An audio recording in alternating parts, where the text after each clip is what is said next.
ഞാൻ പറയേണ്ടത് നിങ്ങൾ പറഞ്ഞ നിലവാരത്തിൽ പറയാനാണ് എന്താ പറയേണ്ടതെന്നറിയോ? You are paid for doing this എന്ന് പറയേണ്ടതാണ് ഞാൻ. അല്ലെങ്കിൽ എന്താണ് അടിസ്ഥാനമില്ല? ഞാൻ ചോദിച്ചു, ഞാൻ സ്പെസിഫിക്കായി ചോദിച്ചു, അങ്ങനെ അനന്തുവിൻ്റെ മൊഴി നിലവിലുണ്ടോ എന്ന് ചോദിക്കുകയാണ്. I confirm with all the sources available. ഇനി നാളെ ഇനിയിപ്പോൾ അയാളെ കൊണ്ട് പറയിപ്പിക്കുമെന്ന് എനിക്കറിയാം. പക്ഷെ ഈ മൊമെന്റിൽ, ഞാൻ ഈ സംസാരിക്കുന്ന മൊമെന്റിൽ എൻ്റെ പേര് അദ്ദേഹം പരാമർശിച്ചിട്ടില്ല എന്ന് ഉത്തരവാദിത്തപ്പെട്ട അതോറിറ്റേറ്റീവ് സോഴ്സിൽ നിന്ന് എന്നോട് പറഞ്ഞിട്ടിരിക്കെ ഞങ്ങളുടെ റിപ്പോർട്ടർ മൊഴി കണ്ടു എന്ന് പറയുന്ന അരുണിൻ്റെ statement, what is your credibility? What's your integrity? നിങ്ങളുടെ ഇൻട്രസ്റ്റ് നിങ്ങൾക്ക് നാളെ രാഷ്ട്രീയത്തിൽ വരണമെങ്കിൽ വരാനോ? അത് ഈ മേലം കേണിഞ്ഞ് ഇതിനെ ഇതുപോലെ ദുരുപയോഗം ചെയ്തുകൊണ്ട് വേണോ? It's pathetic. അതുകൊണ്ട് ഞാൻ പറയുന്നത്, ഞാനാണോ കള്ളം പറയുന്നത്? മാത്യു കുഴൽനാടനാണോ കള്ളം പറയുന്നത്? അത് റിപ്പോർട്ടർ ചാനലിലെ ആങ്കർ അരുണാണോ പൊതുജന സമൂഹത്തിൽ കള്ളം പറഞ്ഞതെന്ന് തെളിയിക്കാൻ നിങ്ങൾ അറ്റ്ലീസ്റ്റ്, നിങ്ങൾ എത്രയോ വാർത്തകൾ നിങ്ങൾ ബ്രേക്ക് ചെയ്യുന്നവരാണ്, എത്രയോ വാർത്തകൾ അന്വേഷിച്ച് കണ്ടെത്തുന്നവരാണ്. ഞാൻ പറയാൻ സത്യം പറഞ്ഞാൽ ഒരു കാര്യം പറയട്ടോ, കൈരളി ചാനൽ ഇതിലും മാന്യതയോടെ പെരുമാറിയിട്ട് സത്യത്തിൽ.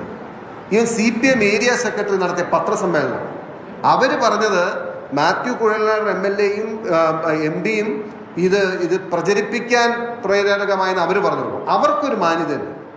CPM നടത്തിയ പ്രതികരണം, അവർ തന്നെ രാഷ്ട്രീയ എതിരാളികളാണ് പറയാം.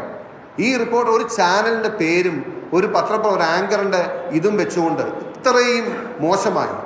Your interest is political or your interest is something else. You are not for truth. നിങ്ങൾ സത്യത്തിന് വേണ്ടിയിട്ടല്ല, നിങ്ങളുടെ താല്പര്യങ്ങൾക്ക് വേണ്ടി ഈ മാധ്യമ പ്രവർത്തനത്തെ ഇതുപോലെ ഡീഗ്രേഡ് ചെയ്യുന്ന പ്രവർത്തനം നിങ്ങൾ ഓരോരുത്തരും അത് എക്സ്പോസ് ചെയ്തില്ലെങ്കിൽ നിങ്ങളും അതേ ബ്രാക്കറ്റിൽ വരും. എങ്ങനെയാണ് പത്രങ്ങളെ ജനം വിശ്വസിക്കുക? എങ്ങനെയാണ് മാധ്യമങ്ങളെ വിശ്വസിക്കുക? നിങ്ങൾ പറയുന്ന വാർത്തയ്ക്ക് എന്ത് ക്രെഡിബിലിറ്റിയാണുള്ളത്? അതല്ലെങ്കിൽ നിങ്ങൾ പ്രൂവ് ചെയ്യണം.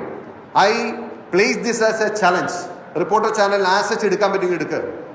ഈ മൊമെന്റിൽ മാത്യു കുഴൽനാടനെതിരെ ഒരു സ്റ്റേറ്റ്മെന്റ് അനന്തുവിൻ്റെ ഉണ്ടായിട്ടുണ്ടെങ്കിൽ ഞാൻ പറഞ്ഞല്ലോ, എനിക്ക് ഞാൻ 7 ലക്ഷം രൂപ വാങ്ങി നിങ്ങൾ തെളിയിക്കണ്ട.